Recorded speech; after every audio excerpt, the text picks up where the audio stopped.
Assalamualaikum warahmatullahi wabarakatuh. Perkenalkan, nama saya Rizwan Muhammad. Kali ini saya akan mempresentasikan terkait dengan teori konflik.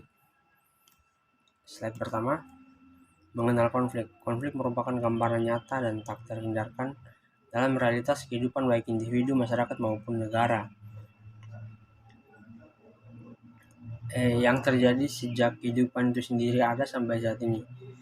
Eksistensi, eskalasi, dan manifestasi konflik terus berlangsung selama manusia selalu berdialektika dengan tuntutan dan kebutuhannya dan menjadi elemen penting bagi kehidupan.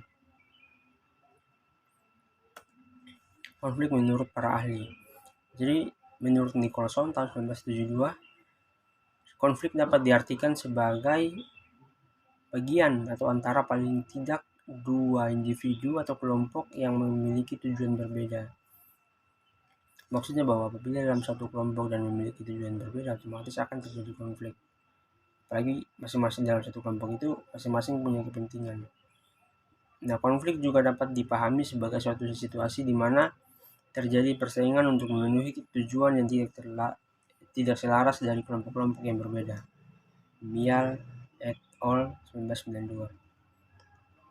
Lanjutannya, melalui penelusuran definisi tersebut di atas, dapat disimpulkan bahwa konflik dapat terjadi kapan saja dan di mana saja, ketika benturan pikiran, perkataan, dan perbuatan tidak menemukan jalan keluar oleh individu atau kelompok yang tengah bertikai. Menurut Agustino tahun 2005. Pengelompokan konflik menurut Paul Kohn. Yang pertama yaitu konflik negatif atau destruktif.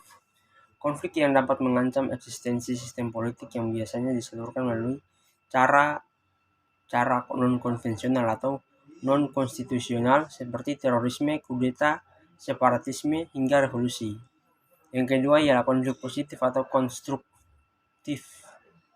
Konflik yang tidak mengancam eksistensi sistem politik yang disepakati bersama dalam konstitusi. Mekanisme yang dimaksud ialah lembaga-lembaga demokrasi seperti partai politik, lembaga atau badan perwakilan warga, pengadilan, pemerintahan, pers, dan forum-forum terbuka lainnya, menurut Agustino tahun 2005. Konflik berdasarkan dimensi. Yang pertama ialah konflik internal dalam suatu negara. Konflik ini mulai dari konflik yang bersifat lokal, yang berada dalam suatu wilayah tertentu, sebuah negara di mana sifatnya sempit, tidak melibatkan banyak pihak. Umumnya jenis konflik ini tidak memerlukan penanganan yang terlalu serius, sampai konflik yang melibatkan banyak pihak yang memiliki potensi dampak yang sangat besar bagi negara, misal keruntuhan negara. Yang kedua ialah konflik eksternal antar negara. Konflik ini melibatkan lebih dari satu negara, umumnya dua negara, di mana biasanya dipengaruhi oleh faktor-faktor pendukung seperti kedekatan geografis, permasalahan sejarah yang tak terselesaikan, bekas koloni, dan sebagainya. Konflik ini mungkin melibatkan negara lain atau organisasi seperti mediator atau penengah dalam upaya penyelesaian konflik. Berikut ialah konflik regional.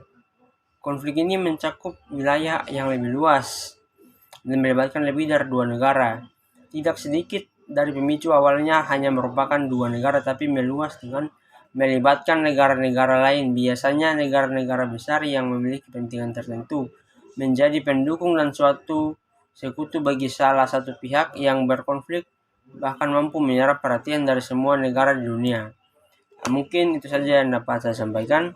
Kurang dan lebihnya saya mohon maaf. Wallahul muwaffiq ila aqwamit thoriq. Assalamualaikum warahmatullahi wabarakatuh.